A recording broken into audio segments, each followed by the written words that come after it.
چھوڑیں ان کو، چھوڑیں ان کو، یہ فرقہ وارانہ باتوں کو چھوڑیں، کوئی ایسی بات نہیں ہے۔ الحمدللہ ہم پاکستان کے فرزند ہیں اور ہم اکٹھے ہیں الحمدللہ، اور ایک کنسنسس کے ساتھ ہوا ہے۔ اس میں کسی قسم کا کوئی مسئلہ، نہ کسی کا پریشر ہے، نہ کسی کا دباؤ ہے، یہ ہمارا مسئلہ ہے۔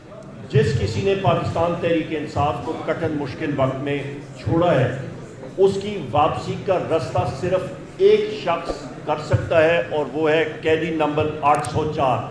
اس کے علاوہ وزیر اعظم عمران خان صاحب کے علاوہ اور کسی کے پاس وہ اتھارٹی نہیں ہے۔ میرا یہ خیال تھا کہ شاید آپ کا کوشچن سیاسی ہوگا، لیکن یہ لیگل ایشوز ہے۔ یس 51D نہیں ہے، 51E ہے، اور ہم بڑے ویجیلنٹ ہیں کہ کیا ریکوائرمنٹ ہے اس کے۔ لیکن دیکھو سو فار جتنی بھی لا کی انٹرپریٹیشن کی گئی وہ ہمارے خلاف ہی انہوں نے لی ہے، لیکن قانون میں اس بات کی قطن نہیں ہے، یہ صرف رولز میں ایک آیا ہے کہ پولیٹیکل پارٹی کا مقصد وہی ہے، پولیٹیکل پارٹی مینس جس کو نشان الاٹ ہوا، لیکن کوئی بھی پولیٹیکل پارٹی آپ جوائن کر سکتے ہیں۔ اور ہم الیکشن کمیشن سے اس لیے ابتدا کرتے ہیں کہ اگر میں الیکشن میں نے کنٹیسٹ کیا ہے اور میں وہ پولیٹیکل پارٹی جو پارلیمان میں موجود ہے اور میں ان کو نہیں لائک مائنڈڈ ہوں ان کا، اور میں اور پارٹی کو جوائن کرتا ہوں، ہوتا یہ کہ الیکشن کمیشن اب اس کے بعد اسٹرینتھ دکھائے گا کہ 266 سیٹوں میں سے کتنے پولیٹیکل پارٹی نے سیٹیں لی ہیں۔ اس لیے جب وہ اسٹرینتھ نکلے گا تو وہ سنی اتحاد کونسل کی بھی اسٹرینتھ نکلے گا، اور اس کے مطابق سنی اتحاد کونسل کو اس کے مطابق سیٹ جانی چاہیے۔ یہ انٹرپریٹیشن ہے، کیونکہ یہ انٹرپریٹیشن اس کو ہم کہتے ہیں پرپوسیو انٹرپریٹیشن۔ آپ پرپس کو دے کے آپ اس کو لبرل انٹرپریٹ کریں تو یہ انٹرپریٹیشن ہے۔ انشاءاللہ تعالیٰ نتھنگ ٹو وری، انشاءاللہ I will make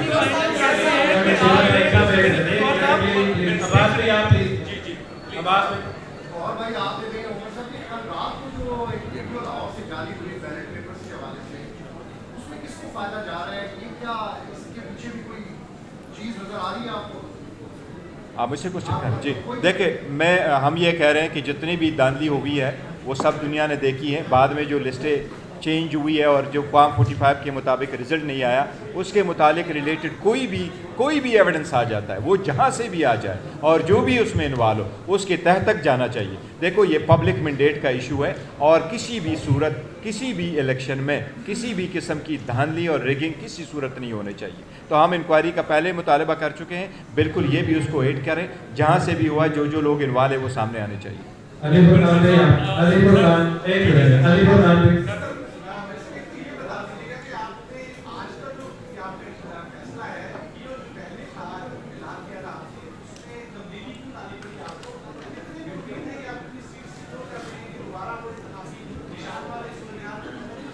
نہیں، انشاءاللہ تعالیٰ ہمیں امید ہے کہ دیکھو سرکمسٹانسز چینج ہو چکے ہیں، عوام the people have given its verdict، اس کے مطابق میرا خیال ہے کہ اب الیکشن کمیشن کو بھی لحاظ کرنا چاہیے۔ ایسا نہیں ہے، لیکن ہماری قانونی حق ہے، ہمیں مل جائے گا۔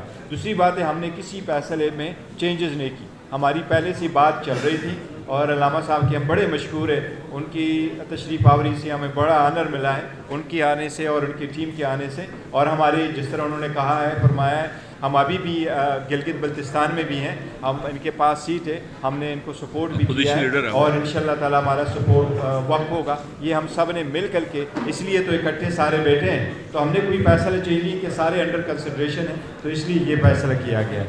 ایک منٹ، یہ بیٹھ کے ہم نے یہ فیصلہ کیا الحمدللہ، اور ایک کنسنسس کے ساتھ ہوا ہے۔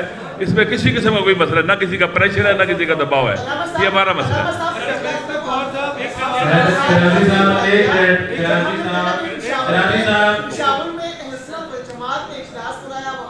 چھوڑیں ان کو، چھوڑیں ان کو، یہ فرقہ وارانہ باتوں کو چھوڑیں، کوئی ایسی بات نہیں ہے۔ الحمدللہ ہم پاکستان کے فرزند ہیں اور ہم اکٹھے ہیں۔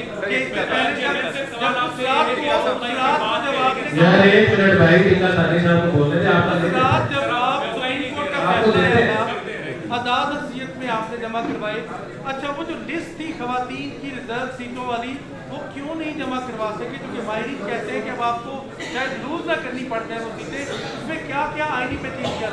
لیکن کوئی ہمارے اس میں آئینی نقص نہیں تھا، ہم نے لسٹ جمع کروائی تھی۔